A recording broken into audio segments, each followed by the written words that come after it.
আমি আসলে একা মানুষ, আমার ফ্যামিলিতে কেউ নেই, আমি বিয়েও করিনি।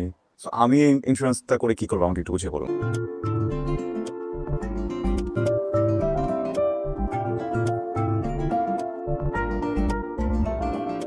সরি, 7 দিনের প্ল্যান। বুঝলাম না। বুঝলে কি আছে, yes or no? Wait a minute, আমাকে একটু প্রসেস করতে দিন। মানে প্রসেস করতে হবে কেন? আমি একটু আগে শুনতেছিলাম যে আপনি ফোনে বলতেছিলেন যে আপনার ফ্যামিলি নাই, গার্লফ্রেন্ড নাই, বউ নাই, আপনি দিনেরটা দিনে চলেন। তো আমার মনে হলো আপনি 7 দিনের প্রেমের জন্য পারফেক্ট ক্যান্ডিডেট। ওকে, বুঝতে পেরেছি। ওয়েট, ও না না, এখানে কোনো প্র্যাঙ্ক হচ্ছে না, কোনো হিডেন ক্যামেরা নেই, কিছু না। আপনার কি প্রসেসে স্লো নাকি? যাই হোক, আমি আপনাকে আজকে রাত 12টা পর্যন্ত টাইম দিলাম, ঠিক আছে? এটা কি আপনার ফোন? হ্যাঁ, লক আপ পিরিয়ডে?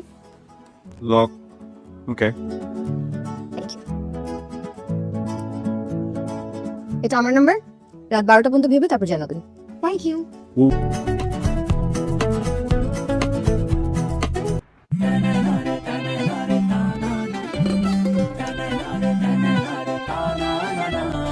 ঠিক 11 ঘন্টা 42 মিনিট লাগবে আপনার কল করতে। আপনি কিভাবে বুঝলেন আমি কল করেছি?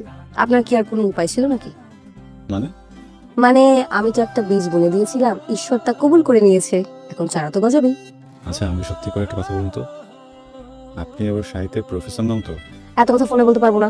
আপনার যদি 7 দিনের প্রেমের প্রস্তাব কবুল হয়ে থাকে তাহলে এখন আমরা স্টার্ট করতে পারি। আপনি কি আমার সাথে মজা করছেন? আশ্চর্য, মজা কেন করবো? হ্যাঁ, আপনি যদি মজা না করে থাকেন তাহলে আমরা দেখা করতেই পারি। হ্যাঁ, কিন্তু ড্রেস কোড আছে। Dress code? দুপুরে শীতের কাপড় পরে আসতে হবে। কি বলেন, শীতের কাপড় পরে আসতে হবে? কিন্তু কেন? দেখেন, আমরা তো 12টা মাসের সেলিব্রেশন করতে পারবো না, আমরা 7 দিনে আমরা যত পারবো সেলিব্রেশন করে ফেলবো।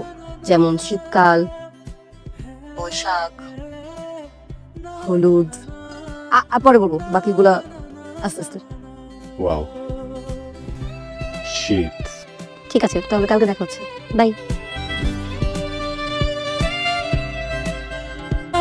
পাগল রে, সরি, পাগল রে। হ্যাঁ পাগল, কামড় দিব একটা। আজব।